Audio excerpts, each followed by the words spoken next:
Picture this. You're hiking deep in the wilderness, miles away from civilization. The sun starts to set, shadows grow longer, and suddenly, you realize you're not alone. What happens next will haunt you for years. These are real stories of hikers who encountered the unexplainable. Welcome back to the channel. Today, we're diving into 5 true, chilling hiking horror stories that will make you think twice before venturing into the wilderness. From eerie figures lurking in the fog to unsettling encounters deep in the woods, these terrifying tales are bound to keep you on the edge of your seat. Let's jump right in. Story number 1. This happened a few months ago when my girlfriend and I decided to try something new because we were bored at home. Thus, we made the spontaneous decision to go for a walk. Though we don't go hiking very often, we thought the notion sounded like a nice one. There was just about an hour of daylight left in the late afternoon. However, we decided that before it got dark, it would be fun to explore a nearby trail. We hurriedly filled our water bottles, put on our most comfortable walking shoes, and left. After that, we took a car up into the mountains, which are well known for having a lot of hiking paths. As you ascend, the pathways become more intriguing and varied. Now, typically, we stayed on the popular paths close to the mountain bases, but this time, we wanted something new. We made the decision to travel up the mountain to a route that I had heard about from a buddy. However, we monitored the time and determined that we could walk for a short while, taking in the new surroundings before it became too dark. It was a little surprising to see no cars parked along the road when we arrived at the trailhead. But since it was becoming late, we believed most of them had left and didn't give it much thought. We chose to continue as we still had roughly 45 minutes of daylight left. To return to the starting point, we had to ascend a second steep hill after walking down the first one. The route then got considerably smoother and simpler to walk after we reached the summit. We noticed some bunnies close by and a lone coyote a short distance off the route while we took in the scenery. I then joked that because there was a coyote nearby, the bunny should exercise caution. She nudged me in jest for that joke. We discovered a big fallen tree that created a bridge over a dried-up river less than a mile into the hike. We made the decision to stop, explore the tree, and take some photos. 10 minutes or so later, we resumed our walk. She heard rustling in the trees behind us before we had gone very far. We paused briefly, because the noise we were hearing made us uneasy because it seemed like something big was moving through the trees. However, we dismissed it and carried on for a little while. But she quickly made up her mind that she was done and wanted to go back. I agreed with her. The light was slowly going, and it was growing darker. I discovered my shoe was undone when we returned to the fallen tree after turning around and heading back to the car. So I tied my laces again using the tree's trunk as support. For the first time on the walk, I looked back while I was doing it. And there, walking slowly and steadily behind us, was a man dressed all in black, his hood up. At first, it didn't seem all that strange, because everyone was wearing black, and wearing a hood made reasonable because it was cold outside. I then told myself not to draw inferences about someone based only on their attire. There was no reason to suspect anything was amiss, because I wear black quite a bit myself. I then told my girlfriend who I had seen. Now, as night was falling, the route was beginning to take on an unsettling atmosphere. We made the decision to move more quickly and followed the trail's curving section, where it was difficult to see very far ahead. I lost sight of the person throughout this stretch and assumed he was far behind us. But when we rounded the last corner, I saw that the individual was once more behind us. I felt uncomfortable because he was considerably closer this time than he was the last. Compared to the previous 100 feet, he was now just roughly 50 feet behind us. We were quite anxious since we had been moving more quickly. We reached another turn in the trail swiftly, and we were running as soon as we saw the open path ahead. It was an instinctive response for both of us. We just started running as quickly as we could in an attempt to get away from the individual without saying anything. There were just a couple of hills left before we arrived back at the trailhead. We paused to gather our breath, and I took another quick look, When he caught me staring, I watched him stop running, as though he was attempting to pretend he was just walking. We ran as fast as we could down the slope. We had little light left and were having trouble seeing through the dense woods surrounding us. It was difficult for us to see the trail properly as we ran down the steep hill. Both of us staggered and came dangerously close to falling multiple times, stumbling into loose brush and rocks with our feet. Fortunately, we avoided looking back. Even though we had down the hill, we still needed to ascend the first one in order to get to the car. After fighting our way up the incline, we eventually returned to our car. With my heart pounding and adrenaline still high, I let out a brief breath of relief and turned on the engine. I watched the person emerge at the trailhead, appearing to be out of breath, as I pulled out onto the road. At last, we had a clear view of him.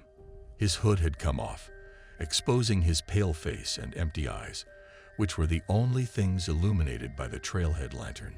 I didn't want to stay and see what he was carrying in his hand because it was too dark to see clearly. I shifted into drive and drove as quickly as I could. We kept checking the rearview mirror as we drove away, but the guy gradually vanished into the night. We then proceeded directly to the police station and informed them of the incident. They replied that they had received reports of similar instances within the previous few days. After that, they said they will get in touch with us to find out who the individual was, but we never heard back. Story number 2. I went on an exploration trip with my fiancée to an abandoned ghost town in Utah, but the last building collapsed in the 1930s, leaving nothing standing. Situated atop a precipitous hill, the town's remnants are only a few ruins. Thus, in order to reach the remnants of the town, we had to ascend the hill. My family has always been receptive to paranormal experiences, and as soon as I stepped out of the car, I sensed a powerful presence. I had no idea what it was, but it gave me the creeps. The location became even more eerie as we started to walk up the hill. The first cemetery we came onto was for a small girl. There were graves all over the place, each encircled by white picket fences. Currently, there are no names or other identifying information on these graves. There are additional graves as you proceed farther into the cemetery, but they are only identified by rocks. We eventually made the decision to part ways, but as I was leaving, I had the unexpected impression that someone else was walking beside me. I couldn't stop looking over my shoulder because I could feel it so strongly, but nobody was there. I dismissed it, and we made it home. However, we assumed that perhaps Mom had opened the garage and forgotten to close it when we arrived at the house, because we saw it was open when we pulled up. She denied having opened the garage when we inquired. She was in Salt Lake to visit my granny. She always enters through the front door because she doesn't even own a garage door opener. I was a little spooked out, as you might understand, but I tried not to think about it too much. A few days later, my mom had an appointment at the doctor's and my fiancé was at work, so I was the only one at home. My 2 children are 6 months and 2 years old. I put my 6-month-old son Trayden to sleep in my room and turned on the baby monitor. I then remained in the living room with the other monitor. Suddenly, when I was seated in the kitchen, I heard rustling and wailing from the baby monitor next to me.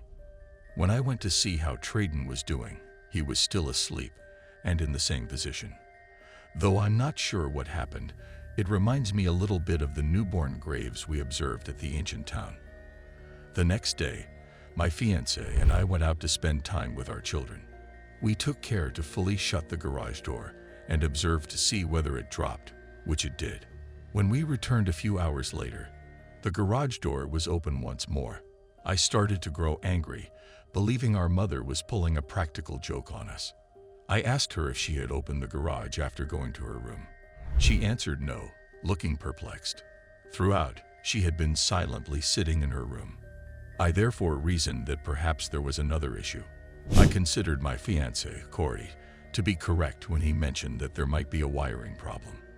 Then, after going grocery shopping for a few days in Salt Lake, we returned home. After we came home, everything appeared to be okay.